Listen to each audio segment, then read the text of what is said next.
Hello, my name is James Simon. I'm an animator with Trinity Animation. So this is going to be a quick start guide into V-Ray. Once you've installed V-Ray and gotten your license set up, open up a blank 3ds Max scene. You can follow along and pause as needed. So go up here to this little teapot with a cog on it. This is your render setup. Alternatively, you can open render setup by pressing the hotkey F10. Okay, before we start, the first thing I want to do is just make sure that your renderer is set to V-Ray 6. So if it's set by, let's say, Scanline or Arnold by default, just select renderer over here into this drop-down list and select V-Ray. The current version I have is V-Ray 6 Hotfix 3, so I'm going to select that. In this quick start guide, I'm going to focus on the essential items in the render setup dialog box for V-Ray 6. So I'm going to start off with an overview of common. If you're not familiar with any of these, single is going to render out whatever frame you're on in the timeline. So if you're on 20, it'll render out 20. You can set it to render every nth frame once you've selected active time segment. That's going to select your entire active time segment. And with every nth frame, what you can say is, I want to render every 5 frames, 20 frames, 100 frames, whatever. And it'll render that out along that path. That's a little easier than if you were to go to frames over here and designate 5, 10, 15, 20, something like that. So it's a good way of keeping things consistent that way if you want to just check out how your render is going as a preview. Range is a little bit like active time segment, the difference being that you can specify exactly where you want it to be on your timeline instead of having to manually adjust by doing Control-Alt, right-click to adjust the end of your timeline. Get back to 100. And as I said with frames, you're just specifying what singular frames in the timeline you want, and then also you can put ranges in the timeline by putting a dash in there. You just separate them with commas. So the next important area that I want to talk about is the output size. I want to do an HD render of 1920 by 1080. That's pretty much your standard default image render. Past this point, except for render output, you're probably not going to touch. These are all very specific advanced options that don't come up in most projects. Render output is if you want to quickly bring out like a JPEG or a PNG, something like that. For the most part, we like to work with EXRs, and we do that in the V-Ray tab. So that pretty much wraps up the common area. Let's open up the V-Ray tab. So we render those EXRs over here in the frame buffer. We'll leave the render output over here blank, go to the V-Ray tab, and we'll specify it in here by clicking this little checkbox for V-Ray raw image file. And you can specify EXRs down here by going away from the VR image. You can use that. We just prefer the EXRs for the projects that we work on. So that's what I would normally set it as. But I'm not going to be saving a frame, so I'm just going to hit cancel. And I'm going to uncheck that. So this button right here opens up your V-Ray frame buffer. There's a bunch of different ways to do that. I'll show you another way later on, and I'll get into more detail with it as well. But it's good to know that while you're in the render settings, if you just want to scroll over here, you can open up your V-Ray frame buffer by clicking that. You can also start rendering an interactive render by clicking this one. We're not going to do that just yet. We don't have anything in the scene, so it's kind of pointless. Okay. I'm going to close the frame buffer and talk about global switches for a second. So we usually put this in advanced mode, and this is kind of a useful one right here. It doesn't really look like you can click it because it's grayed out, but if you click this on right over here, you can override all materials in your scene with a specific V-Ray material. That's useful when you're trying to do like a gray boxing, just to make sure that all the shadows and stuff are right. The general shape of things is good.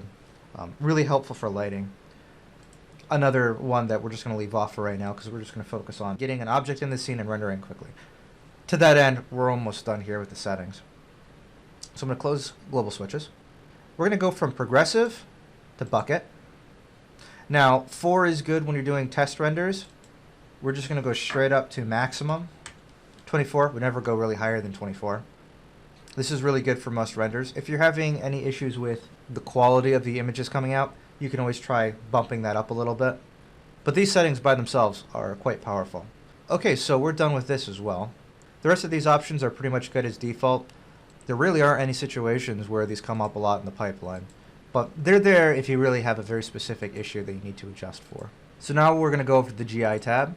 By default, you're set on still with a subdiv of 1000. This is exactly what we want. We're not going to change any of this. This is perfect. But if you want to do an animation, this is where you would change it. So you go to the light cache, presets, stills, animation, and once again, they've set this up pretty much so that it works right out of the box. Okay, so let's set up a very small scene. This isn't a 3ds Max tutorial, so we're going to use all V-Ray and Cosmos assets in this. So I'm going to go into this window by middle mouse clicking in, clicking Alt-W, that'll maximize it. Now what I'm going to do is I'm going to go over here to the V-Ray tab, create, geometry, and I'm going to create a V-Ray plane. And I'm just going to drag that in right here. You'll see it's one size, you can't change the size of it, because it's going to be an infinite plane once we render. First we're going to need a light to get that visible. I'm going to go over here, this is my V-Ray tab. This should pop in when you install it, but you can also get to it from here, V-Ray, create, lights, and I'm going to bring in a dome light.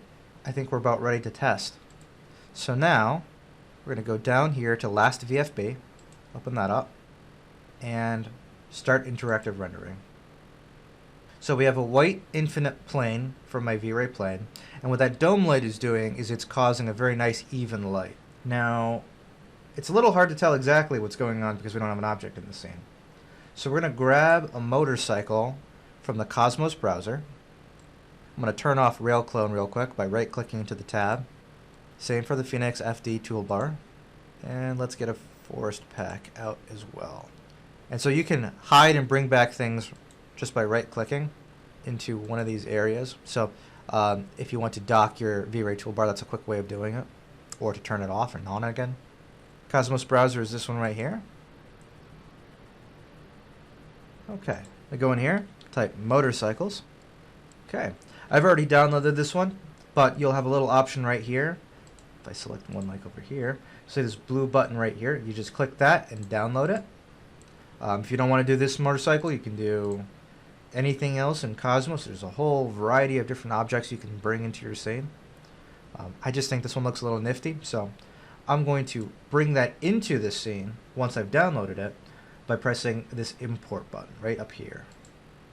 Now I'm going to minimize, and I have it right here.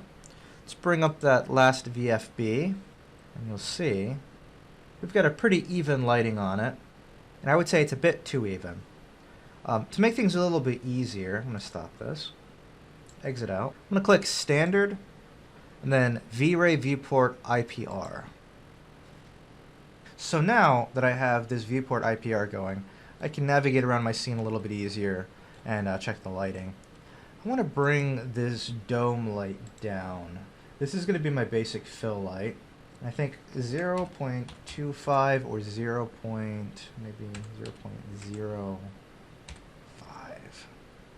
is good.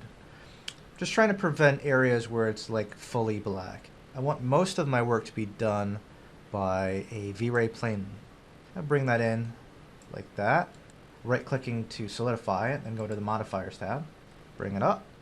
And you can still see it here, so go to options and then click invisible. We'll have the outline of it, but it won't be rendered in the actual render.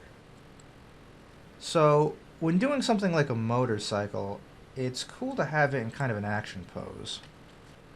I'm going to kind of rotate a little bit just so it looks like it's banking. And I want the light coming down to look like it's hitting from this direction so that the shadows make it look like sort of skid marks. To make things a little easier, I'm going to select the target option right here. And I'm going to go down and select that target. And the keybind for aligning in 3ds Max is Alt-A. So then I'm going to select my motorcycle and just put these both on center. So now when I rotate my light around, it's going to be focusing right on the motorcycle. Right like that. We might even want to get it a little bit lower so that it has some nice dramatic. Bring it back a little bit. And a little bit higher. I think higher would be better because we don't want really long shadows. Something like that's pretty cool. Now, the only problem is we don't really have a nice rim light to separate the object from the background. So holding shift, I'm going to grab this, pull it in over here. I call it VR underscore rim light. Let's bring it down nice and low, bit further back, just so that we can get that nice light that's going to separate that from the background. To make things... So one of the benefits of being in a 3D renderer is we can select our V-Ray rim light, go to options and exclude, and I'm going to exclude the V-Ray plane by selecting it, pressing this, and OK. Now, it's not going to show up while you're rendering, so you need to turn it off. I have the viewport IPR defaulted to V. That's a personal hotkey. You'll have to change that yourself if you want. So I'm going to turn it off, and then turn it back on again. And now you'll see it's not causing any light on our V-Ray plane. But we are still getting that nice rim light. If you go over to display, you can turn lights off by doing this. So let's get a nice angle. It's looking pretty cool. But I think we can do one more light coming in from this direction that's really going to make it pop. I'm going to take my main light, bring it down over here. We'll just call this one the pop light. It's a really cool design. But changing the light colors can really have an impact on the scene.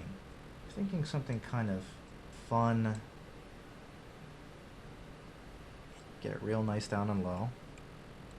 I'm going to up the length, and that's going to broaden it out a little bit. And I just want to bring the intensity down real low. Looking for a really blue purple. A bit more. Let's go back here. I'm thinking instead we increase the intensity back up to like 5. And the color, bring that saturation down. And it's probably not the ideal way to do it, but you can adjust the intensity here by selecting your value. Just a bit less saturation. I just really want like a subtle effect here. Okay. Back to this light. Just a weeest bit less. And then this top light, and add a bit of warmth to the scene. I want it to be more like yellow sun warmth. Bring that back a little bit. Bring the blue even further back. That's not bad. When you think of shadows and shadowed areas, we often think of like cool colors. Blue and purple are traditionally used in those sorts of areas. And by having this sort of contrast of a nice warm main light and then lower, cooler purple lights, it's creating an excellent balance to the motorcycle. We're not really going for like a neon city scene. We just want to have like a little bit of color in the scene. Things look very artificial when it's just pure white. You always want to be a few tones away from pure white or pure black. And I think we'll also just lower our fill light now, which is our dome light. And I'm going to adjust it in color just because it's a little bit easier to use this value slider. We can kind of see the difference where it goes from pure black to a bit of fill. So somewhere around here looks pretty good. So one thing I really liked before when I was messing around with it was the pure black background. You can turn the background off with your dome light by selecting invisible, just like we did with these other guys. And the same thing we did with this one over here. I want to select this guy and exclude our V-Ray plane. Just stop the render and start it again. Go back to display, turn off lights, and I think we're getting something pretty cool. So at this point, I feel like we're pretty good for a render. I'm going to turn off my IPR. I'm just pressing the V key because that's what I keybound it to. Select it, press Z to center, and get a really nice angle on that. Okay. Now I'm going to select our last V-Ray frame buffer. And before we do a full render, do a quick IPR. Looks pretty good like that. The only thing I'd like to adjust is maybe the intensity of that rim light. This angle's not quite getting it quite as much as it is from the side. We may need to move that rim light around a little bit. Right there like that. That way we have that nice separation of the background. That's what we're looking for. Maybe a little higher. Let's see how high we need to get right up there. It's actually looking a little too white now. Let's saturate that till we get a little uncomfortable with how purple it is. I think that's a little uncomfortable, just a little bit further back. Let's see how that looks. Really bright. Around here. And remember, if you're increasing the value of the brightness, you may need to increase your saturation a little bit as well. Because the brighter it gets, the more it's going to be desaturated. I would say, let's just bring that down to 95. It's really just the tiniest amount of color we're looking for. Okay, that's perfect. Back to V-Ray frame buffer. And now we're going to render. When we don't have an assigned file name, it's just going to save right here in the V-Ray frame buffer. Select yes. Now here are some of the options here you can choose. So up here is the follow mouse button. This will make the buckets appear along the mouse path. So it'll start coming out over here now. Over here is really simple, so we can have it churn out all of these simple areas. And as soon as it finishes buckets from over here, it'll start bringing them in over here. We can also change the test resolution. It's unselected right now, but you can change it to multiple different resolutions, independent of your render settings. Region render, so that'll render just a specific region of the area. And this over here, of course, stops the rendering. It aborts a render. Alright, so our render has finished. I've also rendered out a version with no saturation in our lights. We can compare the two results by clicking A and B up here. I'll select A for our original render, and B for the one without any saturation in the lighting. So now, this opens up a little line that we can scroll back and forth and see the difference. You can see how the lighting is very static and similar, and there's really not a lot of breakup because of the coloration. When we see the version with a nice little purple rim light, a little bit of blue coming in, and that nice warm light, it's a lot more dynamic than this one here.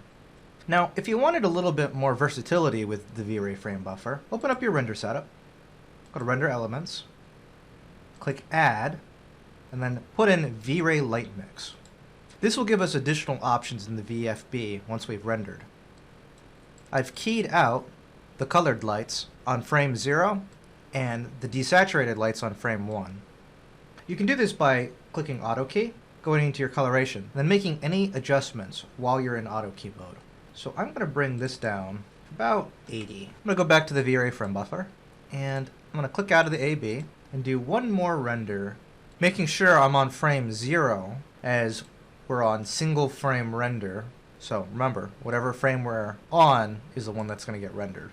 So I want to maximize this again and give it a render. I'll see you when it's done. So now we have light mix in here, and we can adjust all the different lights in our render. They're kind of layered on top of each other. So my rim light was the really purple light.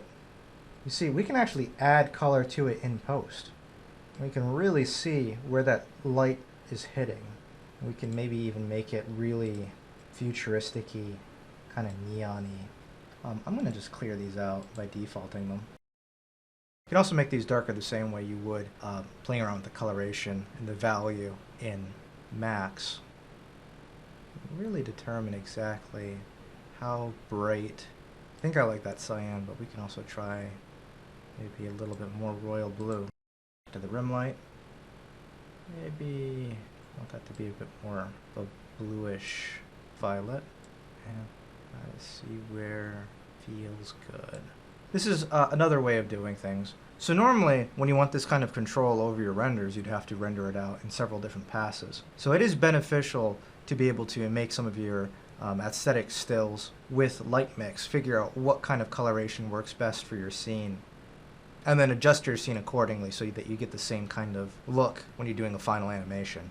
It's definitely a lot easier to do this on the fly than it is to render out multiple passes and comp it in After Effects or Nuke and modify each layer individually like that.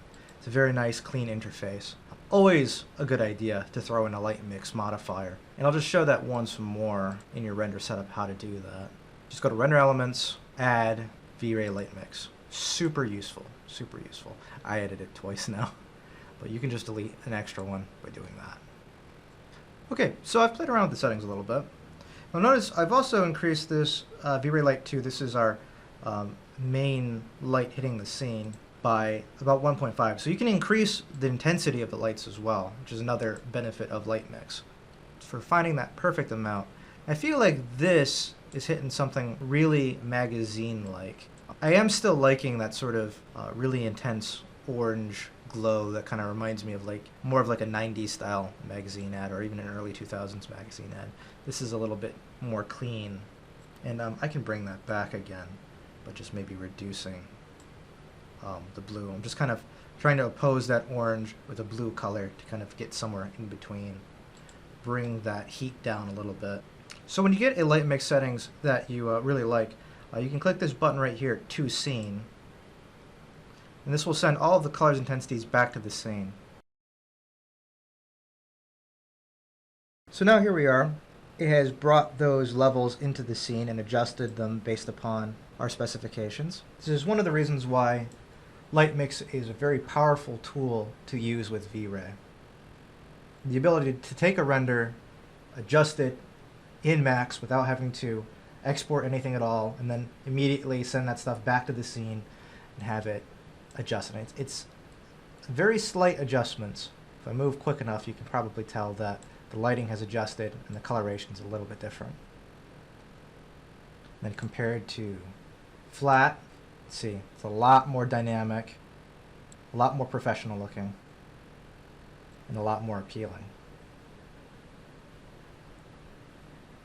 We hope this video has helped you in your journey on mastering V-Ray and 3ds Max. We're always hard at work coming up with new tutorial videos, so keep up to date with our catalog by checking our website or talking with one of our sales representatives.